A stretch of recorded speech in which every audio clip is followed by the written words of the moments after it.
പരിശുദ്ധ പരമാദിവ്യകാരുണ്യത്തിന് എന്നേരവും ആരാധനയും സ്തുതിയും പുകഴ്ചയും ഉണ്ടായിരിക്കട്ടെ. ഇന്ന് പ്രത്യേകമായിട്ട് ഈശോയ്ക്ക് വേണ്ടി സുവിശേഷം പറയുന്ന വ്യക്തികളായി ഞങ്ങളെ മാറ്റണമേ എന്ന് ഈശോയോട് പ്രാർത്ഥിക്കണം. സുവിശേഷം അതിന്റെ അർത്ഥം എന്താ?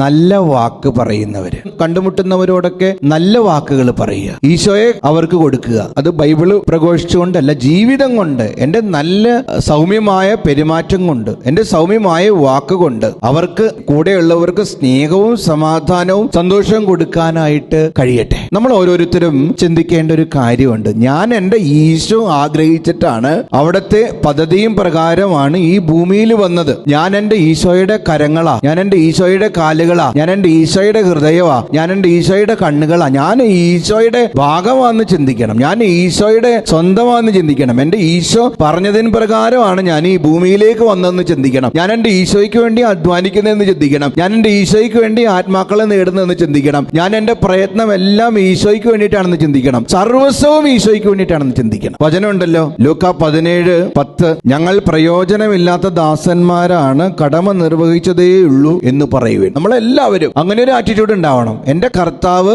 ഈ ഭൂമിയിലേക്ക് എന്നെ അയച്ചു, ഒരു മകനായി, ഭർത്താവായി, അപ്പനായി, അപ്പൂപ്പനായി എന്റെ കർത്താവ് ഈ ഭൂമിയിലേക്ക് അയച്ചു. കർത്താവ് എന്നെ ഏൽപ്പിച്ച റോളുകളെല്ലാം ഏറ്റവും മനോഹരമായിട്ട് ചെയ്യും. വേറെ ആർക്കും വേണ്ടിയിട്ടില്ല, കർത്താവിന് വേണ്ടിയിട്ട്. ഇപ്പൊ അച്ഛനെ കേട്ടുകൊണ്ടിരിക്കുന്ന നിങ്ങൾ ഒരമ്മയാണ്, ഒരു മകളാണ്, ഒരു അമ്മൂമ്മയാണ്, ആരാണെങ്കിലും നിങ്ങൾ ചിന്തിക്കുക, എന്റെ കർത്താവിന്റെ ആഗ്രഹ പ്രകാരമാണ് ഈ ഭൂമിയിലേക്ക് വന്നത്. ഞാനൊരു വൈദികനാണ്, ഇടവകയിലും ധ്യാന കേന്ദ്രത്തിലും സേവനം ചെയ്യുന്ന ഒരു വൈദികനാണ്. അപ്പൊ ഞാൻ ഈ ഭൂമിയിലേക്ക് വന്നത് എന്റെ കർത്താവിന് വേണ്ടി ആത്മാക്കളെ നേടാൻ ഒരു ദാസനായിട്ടാണ്. അങ്ങനെ എല്ലാവരും ചിന്തിക്കണം. ഞാൻ ഒരിക്കലും എനിക്ക് വേണ്ടിയിട്ടല്ല, എന്റെ കർത്താവിന് വേണ്ടിയിട്ടാണ് ഭൂമിയിലേക്ക് വന്നത്. എന്റെ കർത്താവാണ് എനിക്ക് ഊർജ്ജം തരുന്നത്, എന്റെ കർത്താവാണ് എനിക്ക് കരുത്ത് തരുന്നത്, എന്റെ കർത്താവാണ് എനിക്ക് സമാധാനം തരുന്നത്. അങ്ങനെ കർത്താവിന്റെ കണ്ണുകളിലൂടെ കർത്താവിന്റെ ദാസനാണെന്നുള്ള ചിന്തയിൽ എല്ലാം ചെയ്യാൻ സാധിച്ച ജീവിതം തന്നെയായിരിക്കും. അപ്പോസ്തലന്മാര് എല്ലാവരും ഈ വചനം പ്രഘോഷിച്ചു. അവരിങ്ങനെ ഒരു നാട്ടിൽ നിന്ന് മറ്റൊരു നാട്ടിലേക്ക് ഇങ്ങനെ യാത്ര ചെയ്തുകൊണ്ടിരുന്നു. പല പ്രാവശ്യം ശാരീരിക പീഡനങ്ങൾ. അവസാനം എല്ലാവരും എന്ത് സംഭവിച്ചു?